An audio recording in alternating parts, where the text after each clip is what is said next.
C'est parti, on revient pour passer en mode espion. どんな困難が訪れようとも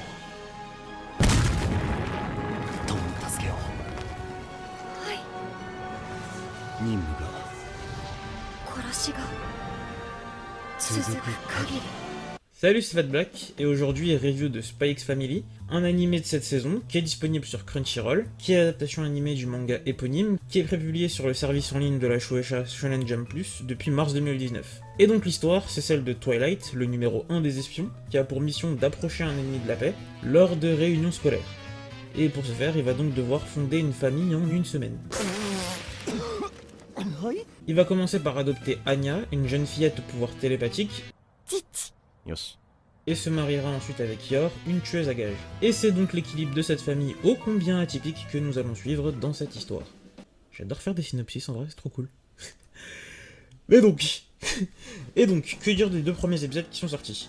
Eh ben, avant de parler d'eux, je tiens à souligner que je suis un immense fan du manga, de base, depuis un peu plus d'un an. Et du coup, j'ai pas mal hésité à faire des reviews sur la série, parce que je sais ce qui va se passer, du coup, puisque je lis le manga et je suis à jour dans l'apparition française. Mais au final, en voyant les deux premiers épisodes, j'ai vraiment eu envie d'en parler. On m'a même un petit peu motivé à le faire, donc allez, let's go, c'est parti. On verra bien où ça nous mène.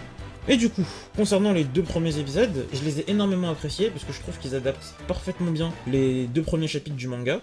Un épisode correspondait à un chapitre pour ce début de diffusion. Et oui, c'était hyper pertinent, le rythme était assez soutenu, parce que les deux premiers chapitres sont plus longs que les suivants, du coup j'espère que la suite de l'adaptation va s'aligner et commencer à adapter peut-être plus qu'un chapitre par épisode. Mais pour ce début, en tout cas, j'ai trouvé ça très bien. Et du coup, oui, concernant la forme, déjà, j'ai apprécié tout le travail qui a été fait par le studio Cloverworks et le studio 8. Je trouve leur taf visuel excellent. La direction artistique qui a été choisie pour l'opening est juste phénoménale, je trouve. La première partie a une direction artistique extrêmement enfantine qui colle bien, du coup, avec la vision de Anya. Et la deuxième partie a une direction artistique et une animation un peu plus traditionnelle pour un animé typé action. Et je trouve que cet opening, il pose assez bien les bases de la série à lui tout seul, parce que on est sur une série qui va mêler comédie et action. Et ça va être deux éléments qui vont vraiment être fondamentaux sur la série, contrairement à d'autres séries où on va avoir plus de comédie ou plus d'action. Là, dans Spy X Family, c'est vraiment les deux qui sont mis en avant, avec peut-être quand même un peu plus un penchant sur la comédie. Mais l'action a tout de même sa place au sein de la série, et non, vraiment, j'ai énormément apprécié cet opening qui, pour moi, définit assez bien la série.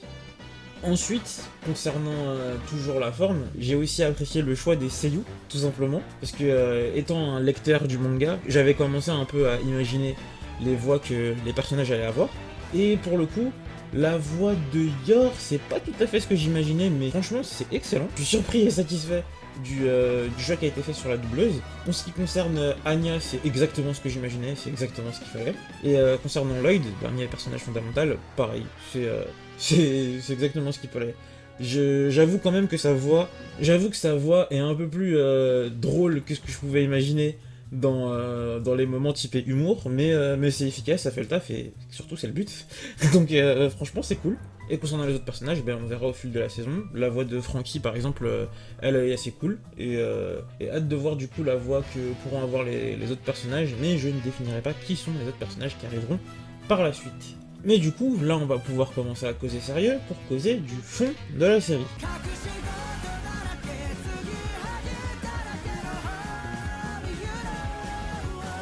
Pourquoi j'apprécie ces deux premiers épisodes et pourquoi j'apprécie quelque part cette série tout court, puisque ce sont les points qui sont présents dans cet épisode sont des points qui, de mon point de vue, sont le reflet un peu des qualités de la série. Et du coup, ce que j'ai réellement apprécié, c'est toute la thématique autour de l'identité qu'il peut y avoir au sein de la série. C'est un thème récurrent à énormément de séries, mais pour autant, ça n'empêche pas que dans Spy X Family, c'est un thème qui, de mon point de vue, est bien traité, dans le sens où, dans cette série, on va suivre une famille constituée de membres qui sont assez à part dans la société, dans le sens où Lloyd, c'est le numéro 1 des espions, Yor, c'est une tueuse à gages, et Anya, c'est une télépathe. Donc on est sur un univers qui n'est pas réaliste, qui se situe dans une période typée guerre froide, où l'information est la base de tout. Et on est sur des personnages, du coup, qui, socialement, sont pas inadaptés, surtout Lloyd, quelque part, parce que lui, il arrive à se fondre dans la moindre des situations, mais qui socialement sont quand même assez à part, et qui sont chacun à leur manière en difficulté sur un plan affectif, sentimental ou moral.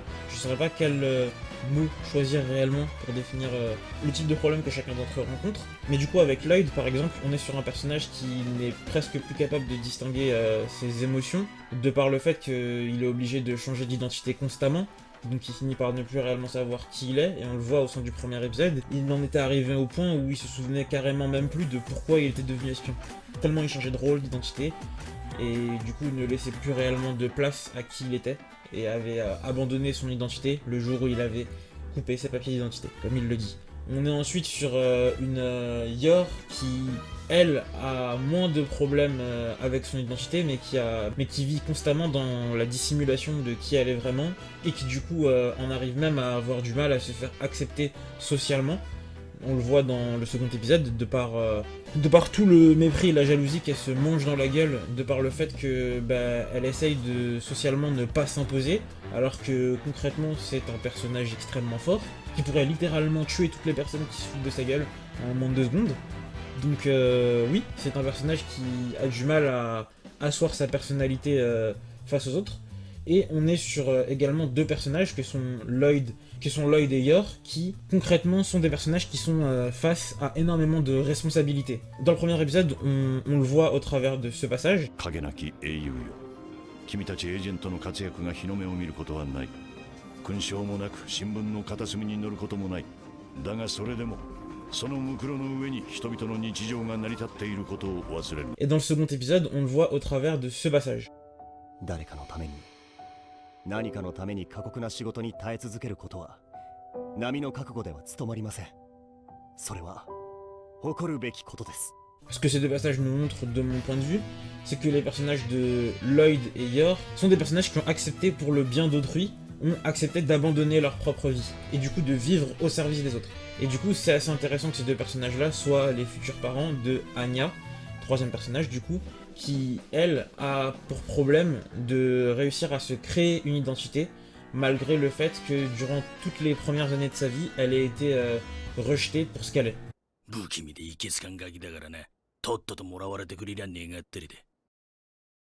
Et du coup, je trouve que avoir réuni ces 3 personnages-là, c'était une putain d'idée, c'était génial. Et pour être franc, il y a une part de moi qui était un petit peu comme Anya quand j'ai vu le speech de la série.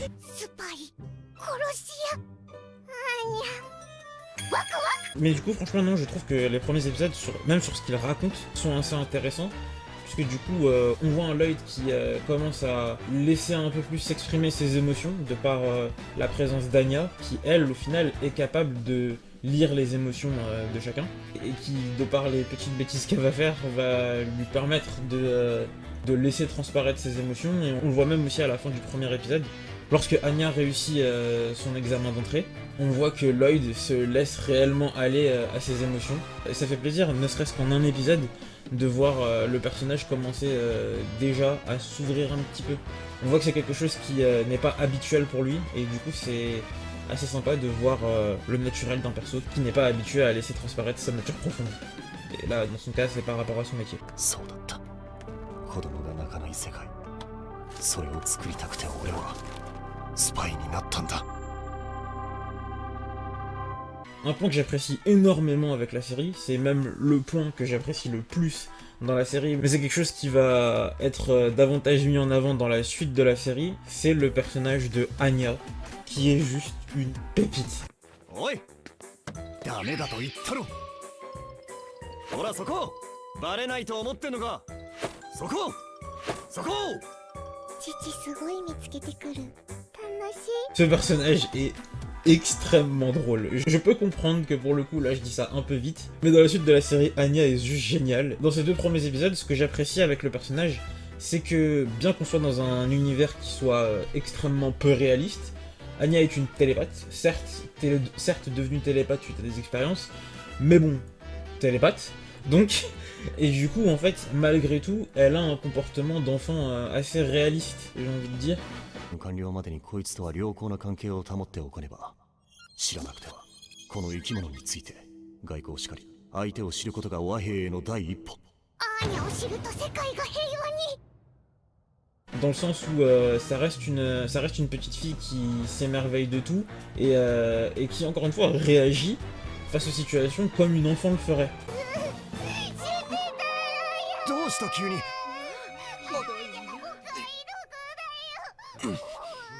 どうすれば。ピーナッツ買ってやるから泣きやめ。 Et du coup, oui, j'avoue que j'apprécie énormément ça dans la série, parce que ça marque un contraste quand même assez violent avec les réactions que peuvent avoir Lloyd et Yor à certains moments où ils sont plus sérieux. Même si, quelquefois, pour être franc, leurs réactions à eux aussi sont assez drôles. Surtout Yor, de par son côté assez naïf. 鋭いのか鈍いのかわからん人だな。 On a déjà pu voir dans l'épisode 2. Où quand même c'est assez violent, où quand même c'est assez hardcore, parce que bon, où du coup Lloyd lui explique que leurs poursuivants sont des patients qui sont hystériques, et que du coup il opère une thérapie musclée. Donc, de toute façon je mettrai les extraits, mais ouais, la naïveté quand même c'est assez balèze. Surtout pour une tueuse à gages, elle ferme quand même pas mal les yeux, mais bon, c'est assez drôle, donc ça passe. Mais du coup, oui, le comique et l'action, je trouve que c'est deux points qui s'entremêlent assez bien. Parce que du coup, même si on suit le quotidien d'une famille atypique et que c'est sujet à gag, et d'ailleurs il y aura des gags dans la série, les moments où la série veut se montrer plus sérieuse et veut développer des thématiques un peu plus profondes, bah c'est bien fait. C'est un peu à la manière d'un Disney, je dirais, où on peut suivre une histoire qui, de prime abord, est tout simplement drôle, mais derrière a des thématiques plus sérieuses. Dans le second épisode, par exemple, il y avait une petite critique de la société qui s'était glissée, qui était extrêmement obvious, qui était mise en avant de façon clairement à être vue. C'est un petit peu toute la thématique autour du regard des autres, par rapport à Yor, qui, comme je le disais plus tôt, se fait un petit peu bully, parce que les mœurs de la société dans laquelle elle évolue sont assez strictes et assez proches quelque part des mœurs de notre société, dans le sens où ne pas être marié avant 30 ans pour une femme, c'est un peu synonyme d'échec dans sa vie, une mœurs que je trouve personnellement ridicule, mais ce n'est qu'un point de vue. Et du coup oui, c'est ce genre de petit thème qui est mis en avant dans la série, parfois en à côté, que j'apprécie beaucoup. Voilà. Et un dernier point que j'aimerais ajouter, c'est la présence de plans tels que celui-là. Celui-là, c'est celui que j'ai remarqué, mais il me semble que dans l'opening, il y en a d'autres. La présence de ce type de plans qui font référence à des covers ou pages couleurs du manga. Mais oui, voir ces petites références dans l'opening, ça m'a pas mal fait kiffer. Peut-être que progressivement, je mettrai en avant certaines des références qui a eu lieu au cours de la saison de review. Je pense pas que je le ferai. Je pense vraiment pas que je le ferai, mais on sait jamais. Et du coup, ouais, non, franchement, sans être un point extraordinaire, c'est quelque chose qui relève davantage de l'hommage aux médias d'origine que j'ai apprécié. Tout simplement. Et du coup, c'est tout pour moi pour cette review, qui est un peu confuse, je vous l'accorde. J'ai un petit peu du mal à reviewer autre chose que du Mushoku Tensei, je me rends un petit peu compte. Mais du coup, je pense que ça va venir, c'est normal. De toute façon, les premiers épisodes, c'est toujours les plus difficiles à reviewer, parce qu'il faut s'installer dans l'univers de la série. Mais du coup, je vous dis, comme d'habitude, likez si vous aimez, dislikez si vous aimez pas, même si vous pouvez pas le voir. Abonnez-vous si vous voulez et partagez si vous le sentez. Et surtout, foncez mater Spy X Family sur Crunchyroll. Du coup, voilà, salut les gens. À la semaine prochaine ou à dans 2 semaines pour une prochaine review. Bye bye.